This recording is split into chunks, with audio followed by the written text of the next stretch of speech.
ठीक है, तो इस अंतर को ध्यान में रखना बहुत जरूरी है, नहीं तो हम क्या है भटक जाते हैं। और इसको ध्यान में रखेंगे तो हमको लक्ष्य भी बनेगा कि पूरी 13 किताब को विकल्प अध्ययन बिंदु किताब से लेके और पूरे संविधान तक हमको समझना है। संविधान एक पुस्तक है लास्ट वाली है ना, उसको हमको समझना है, ऐसा लक्ष्य बनेगा। और उससे पहले हमारे जीने में नहीं आएगा, ठीक है। और उससे पहले दूसरे से जीने की अपेक्षा बिल्कुल नहीं करना चाहिए। हम उसके साथ अत्याचार कर रहे हैं, अमानवीय आचरण कर रहे हैं, ठीक है। जब भी हम ऐसा बोल रहे हैं ये मानव जो है दिन शिविर नहीं कर रहा है, प्रति शिविर नहीं कर रहा है ना, इसके जीने में नहीं आया है और ये मेरे को परेशान कर रहा है, मैं तो शिविर कर रहा हूँ, इसका मतलब हम उसके साथ अमानवीय आचरण कर रहे हैं, है कि नहीं? ठीक है ना? ठीक है, तो लक्ष्य सेट हो गया ना, इसको पूरा समझना है, उसके पहले पढ़ना है। तो अपन लोग 20 नंबर तक पहुंचे हैं। 21, तो अपन ये 20 का 17, 18, 19, 20, 21 ये पेज नंबर ये बिंदु पढ़ लेते हैं ना। ठीक है, कौन पढ़ेंगे? इधर से पढ़ें।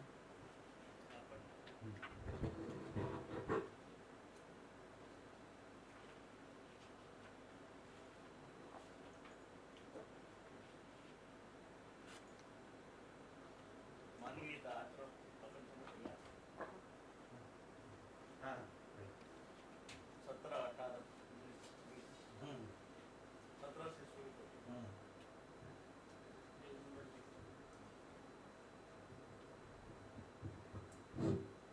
मध्यस्थ दर्शक सह अस्तित्ववाद पर आधारित विकल्प एवं अध्ययन बिंदु शिविर 2, आज की तारीख 29 जून, पेज नंबर 20, मानवीय आचरण अखंड समाज व्यवस्था। बिंदु नंबर 17, मानव अपने मानवत्व सहित व्यवस्था समग्र व्यवस्था में भागीदारी होना। मानवीयतापूर्ण आचरण। अ, मूल्य इक्वल टू 30 मूल्य। ब, चरित्र इक्वल टू स्वधन, स्वनारी ऑब्लिक स्वपुरुष, दयापूर्ण कार्य व्यवहार। स, नैतिकता इक्वल टू धर्म नीति, राज्य नीति। विवेक, जीवन का अमरत्व, शरीर का नश्वरत्व, व्यवहार के नियमों का बोध, लक्ष्य स्पष्ट हो जाना, सामाजिक, बौद्धिक और प्राकृतिक। विज्ञान, कालवादी, क्रियावादी, निर्णयवादी ज्ञान, लक्ष्य के लिए दिशा निर्धारण। 18, अखंड समाज का स्वरूप, व्यवहार सूत्र, व्याख्या विधि से स्पष्ट होना। 19, सार्वभौम व्यवस्था 10 सोपानी विधि से अध्ययन होना। 20, परिवार के रूप में वैभव इक्वल टू समाधान संपन्नता, समृद्धि संपन्नता। 21, अखंड समाज के रूप में समाधान, समृद्धि, अभय, सहअस्तित्व। मानव जाति एक, धर्म एक। सर्वतोमुखी समाधान, धर्म में जीने का बोध, यह अखंड समाज का सूत्र है। मानव धर्म इक्वल टू सुख, इक्वल टू समाधान, इक्वल टू सुख। समस्या इक्वल टू दुख। 22, नहीं ठीक है, यहाँ तक करते हैं अभी।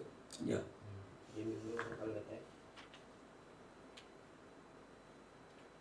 क्या बता रहे हैं यहाँ पे, कौन बताएंगे? 17 नंबर बिंदु में क्या समझा रहे हैं?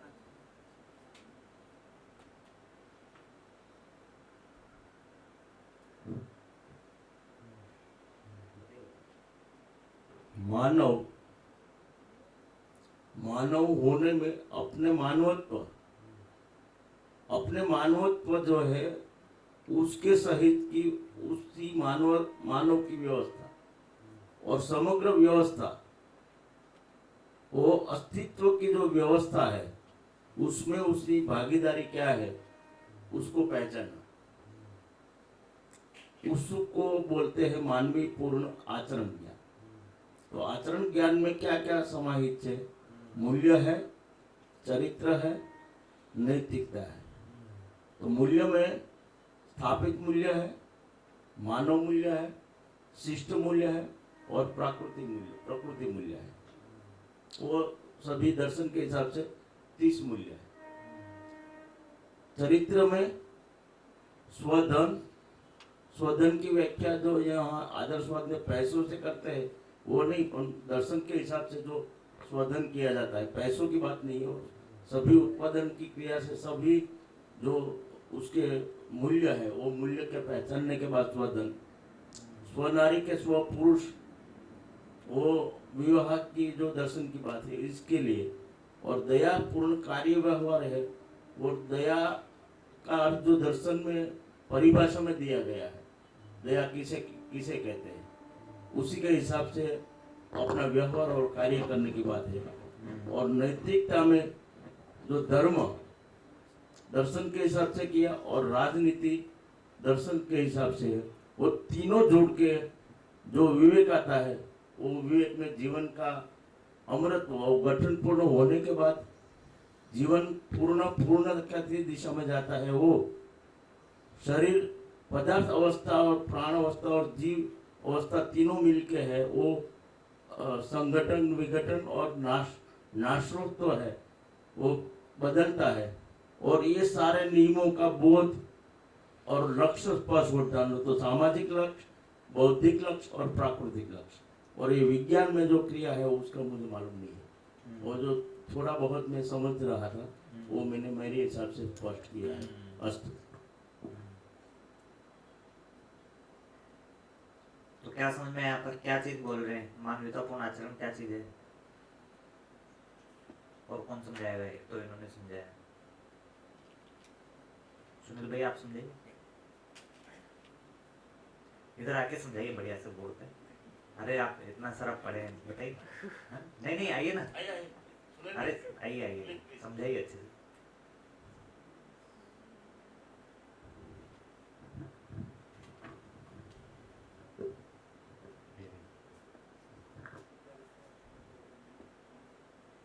नहीं नहीं, आप जो भी आपको समझ में आया कि मानवतापूर्ण आचरण में क्या चीज को बोल रहे हैं दर्शन में, उसको समझाइए बढ़िया से।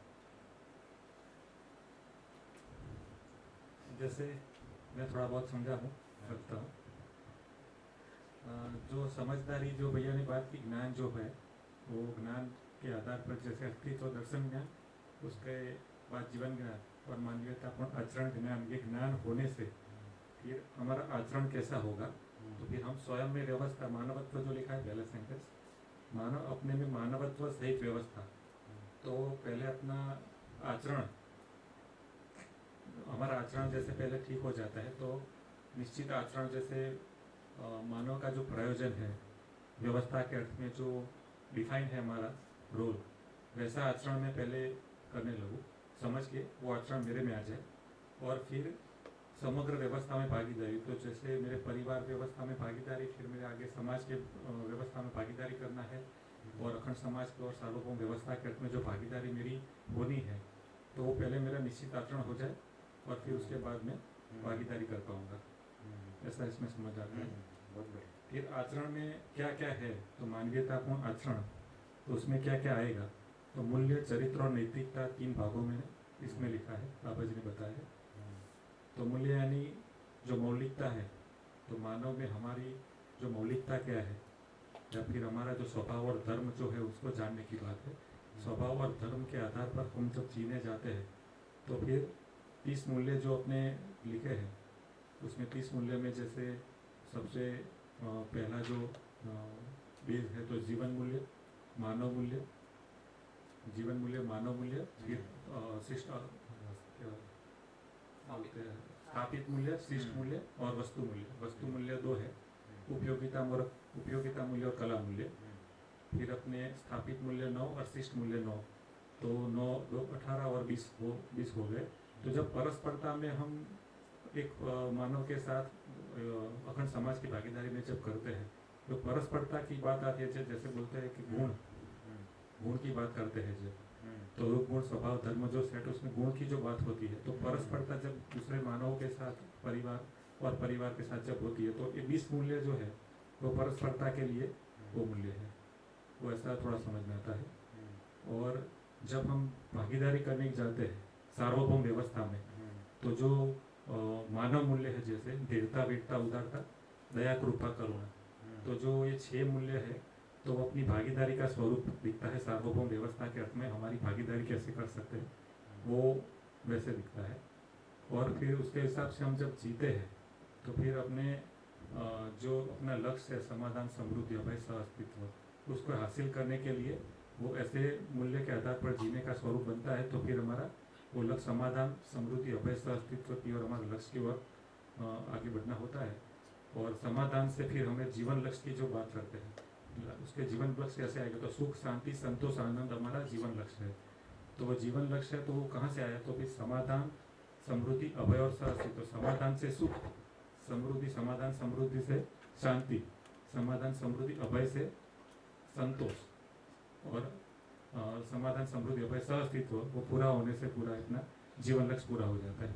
तो ऐसा पूरा 30 मूल्यों को जब प्लेस करने जाते हैं तो अपने जीवन में फिर मानव के अखंड समाज में जैसे भागीदारी है उसमें, और सार्वभौम व्यवस्था में भागीदारी है, तो ऐसे 20 मूल्य अखंड समाज या फिर संबंधित के अंदर परिवार और संबंध के अंदर वो 20 मूल्य प्लेस कर सकते हैं। और जब सार्वभौम व्यवस्था में भागीदारी के तौर पे अपने मानव मूल्य वीरता वीरता उदारता दया कृपा करुणा, और जब हम उसको जीवन अपना लक्ष्य मानव लक्ष्य पूरा करने के अर्थ में जम जाते हैं। आप बोल रहे तो मैं यहाँ लिख देता हूँ। तो जीवन मूल्य आप बोलिए, कोई दिक्कत नहीं। तो लिख लो। नहीं मैं लिख देता हूँ, आप बता रहे ना। सुख शांति संतोष आनंद जीवन मूल्य ये हो गए 4 है ना। सुख शांति संतोष आनंद 4 हो गए, ठीक। फिर स्थापित मूल्य नहीं मानव मूल्य। हाँ, तो ये हो गए 6 है ना। 6 दृढ़ता वीरता उदारता दया कृपा करुणा।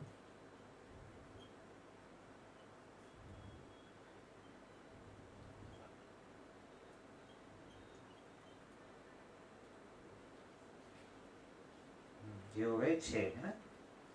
फिर स्थापित मूल्य, तो इसको आगे लेंगे है ना। तो ये हो गए 9, और उसके बाद शिष्ट मूल्य ये हो गए 9 है ना। और उसके बाद वस्तु मूल्य है ना। तो इसमें क्या है, उपयोगिता मूल्य कला मूल्य है ना।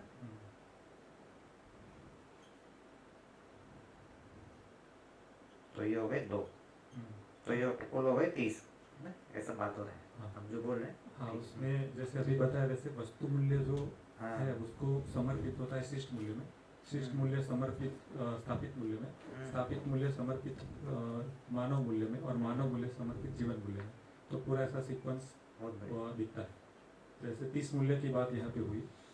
और दूसरा नंबर है चरित्र का बात लिखा है। तो चरित्र में जो हमारा सामाजिक आचरण कैसा होना चाहिए, समाज में जीने का सामाजिक नियम भी बोलते हैं उसको। चरित्र यानी सामाजिक नियम। तो समाज में हमको कैसे जीना है, तो उसके लिए फिर यहाँ पे स्वधन स्वनारी स्वपुरुष और दयापूर्ण कार्य व्यवहार, तो 3 पार्ट में लिखा है। तो स्वधन में पहले तो हम जैसे हमारा आर्थिक उपार्जन जो करते हैं वो कैसे होता है, अभी जो व्यापार विधि या फिर नौकरी विधि से करते हैं तो वो उसको स्वधन क्या बोलेंगे, या फिर किसको बोल रहे बाबा जी। तो उसके लिए बाबा जी ने इसमें लिखा है पुरुष पारितोषिक है, जैसे वो पारितोषिक, और दूसरा है पुरुषार्थ पारितोषिक और प्रतिफल पारितोषिक और पुरुषार्थ, वो 3 मिला के, हाँ सॉरी पुरस्कार, वो 3 मिला के अपना स्वधन की बात कर रहे हैं। पुरस्कार पारितोषिक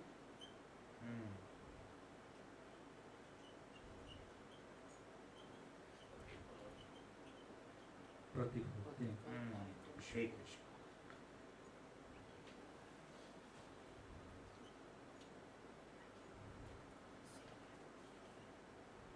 फिर दूसरा स्वधन के बाद है स्वनारी स्वपुरुष।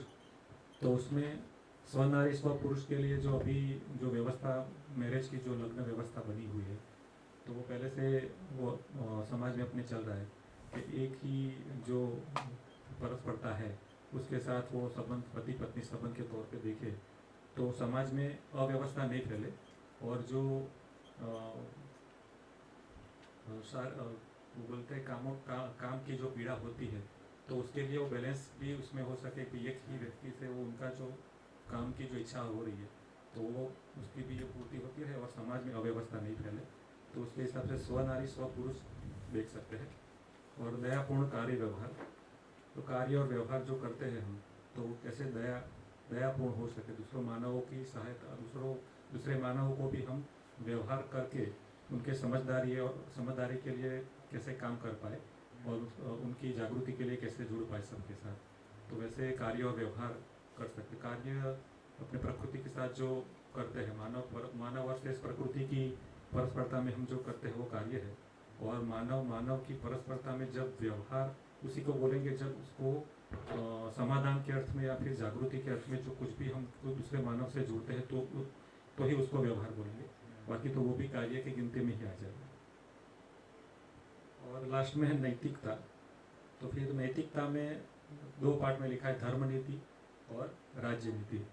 तो धर्म नीति में अपने जैसे तन मन धन का जो सदुपयोग है, हाँ, तन मन धन रूपी अर्थ है हमारे पास, तो वो उसका सदुपयोग को बोलते हैं धर्म नीति, और तन मन धन रूपी अर्थ की सुरक्षा तो उसको बोलते हैं राज्य नीति। तन मन धन की सदुपयोग और सुरक्षा तो उसको मिला के धर्म नीति और राज्य नीति बोल रहे हैं।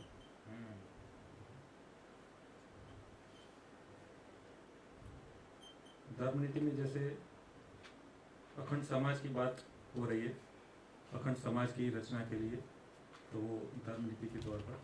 और राज्य नीति में जो व्यवस्था की बात हो रही है, तो 5 व्यवस्थात्मक कार्यक्रम है अपने, 5 व्यवस्थात्मक कार्यक्रम शिक्षा संस्कार से लेके जो 5 व्यवस्थात्मक कार्यक्रम है उसमें जैसे भागीदारी करनी है वो राज्य नीति के तौर पे उसमें देख सकते हैं।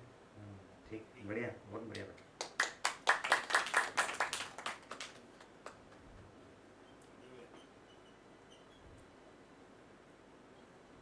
विवेक और विज्ञान की जो बात चल रही है, तो विवेक में जैसे हमको अपना प्रयोजन स्पष्ट हो जाए, लक्ष्य स्पष्ट हो जाए, तो प्रयोजन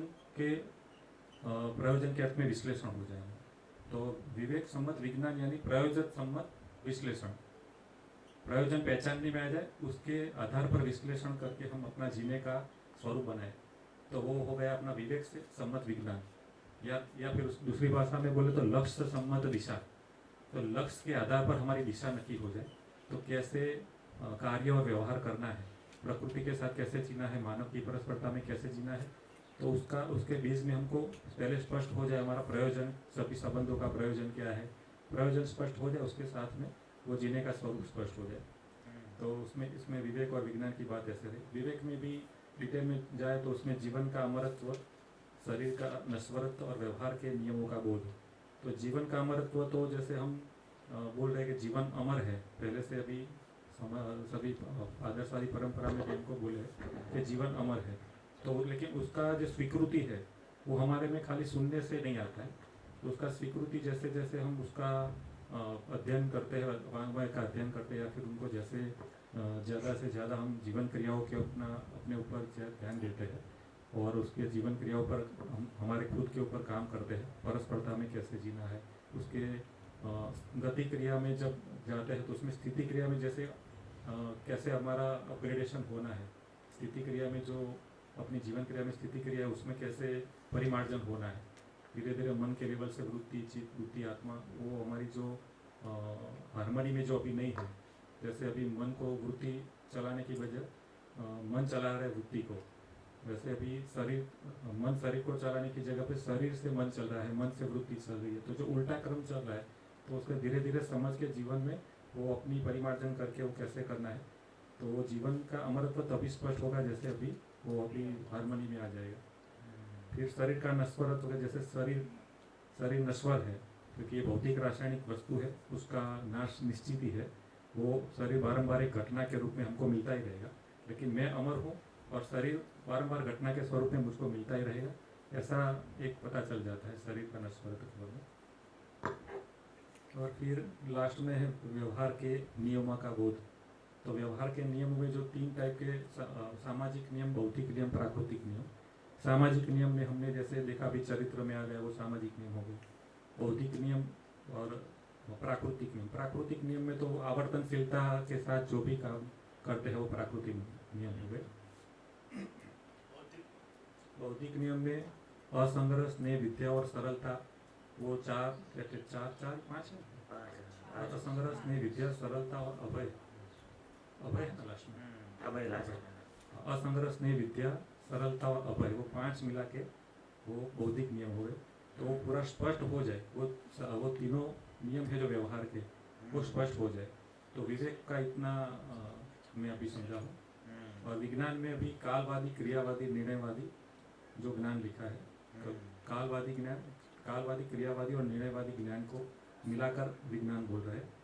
और लक्ष्य के लिए दिशा निर्धारण लिखा है, तो वो बात हो गई लक्ष्य नक्की होने से उसके दिशा कैसे उसको मिलती है। बहुत बढ़िया, धन्यवाद। बहुत बढ़िया, बहुत बढ़िया, बहुत बढ़िया। तो एक चीज तो जब अपन मानवीयतापूर्ण आचरण बोल रहे हैं, तो ऊपर जो पहली लाइन लिखी है वो क्या है? व्यवस्था में भागीदारी, समग्र व्यवस्था में भागीदारी है। मानवीयतापूर्ण आचरण मतलब समग्र व्यवस्था में भागीदारी, ठीक है। तो ये भागीदारी आएगी जब अपन पहले समझदार होते हैं, तभी भागीदारी कर पाते हैं। और समझदार होते हैं मतलब सुखी होते हैं, ठीक है। समझदार होते हैं तभी सुखी होते हैं।